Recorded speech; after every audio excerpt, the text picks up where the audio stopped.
স্বাগত জানাচ্ছি আজকের এই দারুণ একটা বিশ্লেষণে। আচ্ছা, ধরুন আপনার কাছে ঠিক 1,00,000 টাকা আছে আর আপনি সেটা গবাদি পশু পালনে ইনভেস্ট করতে চাচ্ছেন। এখন প্রশ্ন হলো, গরু কিনবেন নাকি ছাগল? কোনটাতে আসলে লাভ বেশি? চলুন আজকে একদম নিখুঁত হিসাব করে দেখি। সোশ্যাল মিডিয়াতে তো আমরা প্রায়ই দেখি খামার করে রাতারাতি লাখপতি হয়ে যাওয়ার নানা গল্প ঘুরে বেড়াচ্ছে, তাই না? কিন্তু যদি আমরা আবেগে না ভেসে একদম রিয়েলিস্টিক ডেটা আর কঠিন হিসাবের দিকে তাকাই, গরু নাকি ছাগল, সত্যিকারের প্রফিট আসলে কোথায় লুকিয়ে আছে? আজ আমরা এমন কিছু ডেটা দেখব যা দেখলে আপনি সত্যিই চমকে যাবেন। চলুন এক নজরে দেখে নিই আজকের আলোচনায় কি কি থাকছে। 1,00,000 টাকার দ্বিধা, অপশন এতে গরু পালন, অপশন বিতে ছাগল পালন। এরপর এই দুয়ের সরাসরি তুলনা, কিছু অদৃশ্য ঝুঁকি ও বাস্তবতা, এবং একদম শেষে থাকছে চূড়ান্ত একটি কৌশল।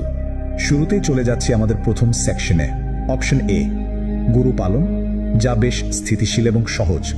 খরচের হিসাবটা একটু মিলিয়ে দেখি চলুন। 1,00,000 টাকার এই বাজেটে আপনি মোটামুটি ভালো মানের 6 থেকে 8 মাস বয়সী একটা বাছুর কিনতে পারবেন, যার দাম পড়বে 45,000 টাকার মতো। এরপর 1 বছর ধরে তাকে খাওয়াতে আপনার খরচ হবে প্রায় 43,800 টাকা। এর সাথে ঘর বানানো, কৃমিনাশক আর ভ্যাকসিনের জন্য যদি আরও 11,000 টাকা ধরি, তাহলে দেখুন 1,00,000 টাকার বাজেটটা কিন্তু একদম পারফেক্টলি মিলে যাচ্ছে। এবার আসি সবচেয়ে ইন্টারেস্টিং জায়গায়, রিটার্ন। 1 বছর ভালোভাবে লালন পালন করার পর আপনি যদি সাধারণ বাজারেও গরুটি বিক্রি করেন, খুব সহজেই 1,35,000 টাকার মতো রিটার্ন আসতে পারে। তার মানে দাঁড়াচ্ছে আপনার মূল ইনভেস্টমেন্টের উপর আপনি 35% গ্যারান্টিড রিটার্ন পাচ্ছেন। নিট প্রফিট থাকছে ওই 35,000 টাকা। সলিড এবং বেশ নির্ভরযোগ্য একটা লাভ, তাই না? এবার চলুন দেখি আমাদের দ্বিতীয় সেকশন, অপশন বি ছাগল পালন, যাকে আমরা বলছি গুণের খেলা।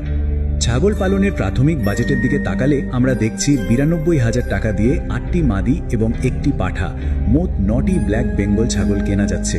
কিন্তু কাহিনী হলো, এরপর খাবার, চিকিৎসা আর ঘরের খরচ যোগ করলে প্রথম বছরের মোট খরচ গিয়ে দাঁড়ায় 1,27,000 টাকায়। এখন আপনি ভাবতেই পারেন, আরে বাজেট তো 1,00,000 ছাড়িয়ে গেল। আর ঠিক এই জায়গাটাতেই ছাগলের ফাইন্যান্সিয়াল মডেলটা একটা মাস্টারপিস।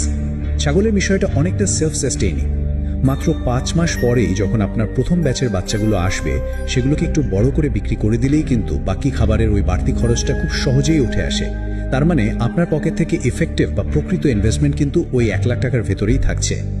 ব্ল্যাক বেঙ্গল ছাগলের আসল ম্যাজিকটা কোথায় জানেন? এই 24 সংখ্যাটিতে। এদের প্রজনন ক্ষমতা এতই চমৎকার যে এরা বছরে 2 বার অনায়াসে বাচ্চা দিতে পারে। ফলে আপনার ওই 8টি মাদি ছাগল থেকে 1 বছরেই আপনি 24টি পর্যন্ত নতুন বাচ্চা পেতে পারেন। চিন্তা করে দেখুন সম্পদের পরিমাণ কিভাবে জ্যামিতিক হারে বাড়ছে। আমাদের তৃতীয় সেকশন, সরাসরি তুলনা, সংখ্যার হিসাব। চলুন পাশাপাশি রেখে হিসাবটা মেলাই। দুই ক্ষেত্রেই আমাদের প্রাথমিক বিনিয়োগ ছিল ঠিক 1,00,000 টাকা, কিন্তু 1 বছর পর গরুর ক্ষেত্রে মোট সম্পদের ভ্যালু দাঁড়াচ্ছে 1,35,000 টাকা, আর ছাগলের ক্ষেত্রে সেটা লাফিয়ে বেড়ে হয়েছে 2,13,000 টাকা। গরুর 35,000 টাকা নিট লাভের বিপরীতে ছাগল থেকে আসছে 1,13,000 টাকা। ছাগলের এই যে জাদুকরী সংখ্যা বৃদ্ধির ক্ষমতা, এটাই আসলে এত বিশাল একটা পার্থক্য করে দিচ্ছে। পার্সেন্টেজের হিসাবে দেখলে বিষয়টা আরো পরিষ্কার হবে। ছাগল পালনে মাথা নষ্ট করা 113% রিটার্ন অন ইনভেস্টমেন্ট পাওয়া যাচ্ছে।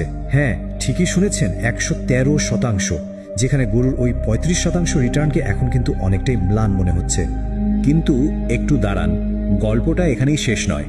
খাতা কলম আর স্প্রেডশিটের হিসাব ছাগলকে একদম পরিষ্কার বিজয়ী ঘোষণা করলেও শুধুমাত্র এই কাগজ কলমের হিসাব দেখে সিদ্ধান্ত নেওয়াটা কিন্তু চরম বোকামি হবে। এর পেছনের রিয়েল ওয়ার্ল্ড ভেরিয়েবল বা বাস্তব পরিস্থিতিগুলো না বুঝলে পুরো গেমটাই উল্টে যেতে পারে। তাই আমরা চলে এসেছি আমাদের চতুর্থ সেকশনে, অদৃশ্য ঝুঁকি এবং বাস্তবতা, যা স্প্রেডশিটের বাইরে থাকে। বাস্তবে ছাগল কিন্তু বেশ সেন্সিটিভ একটা প্রাণী। পিপিআর বা নিউমোনিয়ার মতো কোনো রোগ ঢুকলে মাত্র 48 ঘন্টার মধ্যে আপনার পুরো খামার ধ্বংস হয়ে যেতে পারে। বাচ্চা ছাগলের মৃত্যু হারও কিন্তু নেহায়েত কম নয়। এছাড়া এগুলো রাতে চুরি হওয়ার খুব সহজ টার্গেট। আর একসাথে 9 থেকে 15টি ছাগলকে আলাদাভাবে যত্ন নেওয়া, তাদের টিকাদানের রুটিন মানা, এসব প্রচণ্ড সময় সাপেক্ষ ব্যাপার। আবার যখন আপনি একসাথে অনেক ছাগল বাজারে বিক্রি করতে যাবেন, দেখবেন অনেক সময় বাজারের দামও কিছুটা কমে যায়। অন্যদিকে গরুর ক্ষেত্রে ঝুঁকিটা আবার একটু ভিন্ন রকমের। এখানে আপনার সমস্ত ইনভেস্টমেন্ট একটা মাত্র প্রাণীর ওপর। অনেকটা সব ডিম এক ঝুড়িতে রাখার মতো অবস্থা। কোনো কারণে গরুটি যদি মারাত্মক অসুস্থ হয়ে মারা যায় বা চুরি হয়ে যায়, তাহলে কিন্তু আপনার মূলধনের 100 ভাগই একেবারেই লস। এছাড়াও গরুর জন্য আপনার প্রতিদিন প্রচুর খাবারের খরচ লাগবে এবং তুলনামূলক বড় জায়গার প্রয়োজন হবে। আমাদের পঞ্চম এবং অত্যন্ত গুরুত্বপূর্ণ সেকশন, চূড়ান্ত কৌশল, যেখানে আমরা ঝুঁকি ও লাভের মধ্যে একটা চমৎকার ভারসাম্য আনব। তাহলে আপনি কোনটা বেছে নেবেন? এই সিদ্ধান্ত নেওয়ার ক্ষেত্রে আপনার চারপাশের পরিবেশ কিন্তু বিশাল একটা ফ্যাক্টর। ছাগল তাদের জন্যই সবচেয়ে ভালো যারা মূলত গ্রামে থাকেন, যাদের হাতে খামারে দেওয়ার মতো প্রচুর সময় আছে এবং যেখানে লতাপাতা বা ঘাস একদম ফ্রিতে পাওয়া যায়। এটা একটা লং টার্ম গেম। অন্যদিকে গরু তাদের জন্য পারফেক্ট যাদের হাতে সময় কম, যারা খুব বেশি ঝামেলায় না গিয়ে সিম্পল ম্যানেজমেন্ট চান এবং হয়তো সামনে কোরবানির ঈদকে টার্গেট করে একটা স্টেবল লাভের আশা করছেন। তবে জানেন কি, সবচেয়ে স্মার্ট ইনভেস্টররা আসলে একটা হাইব্রিড স্ট্র্যাটেজি ফলো করেন। তারা যেটা করেন, পুরো 1 লাখ টাকার বাজেটকে 2 ভাগে ভাগ করে ফেলেন।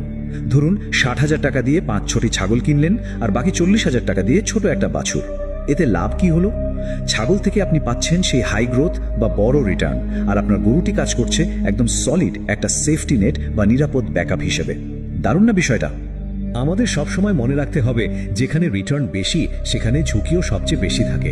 এখন আপনার কাছে আমার সবচেয়ে বড় প্রশ্নটা হলো, আপনার বর্তমান রিসোর্স, হাতে থাকার সময় এবং ঝুঁকি নেওয়ার ক্ষমতার সাথে এই দুইয়ের মধ্যে কোন পথটি সবচেয়ে ভালোভাবে খাপ খায়? আপনি কি একটি নিরাপদ পথে হাঁটতে চান, নাকি একটু ঝুঁকি নিয়ে হলেও সর্বোচ্চ লাভের দিকে এগোবেন? চূড়ান্ত সিদ্ধান্তটি কিন্তু এখন আপনারই হাতে।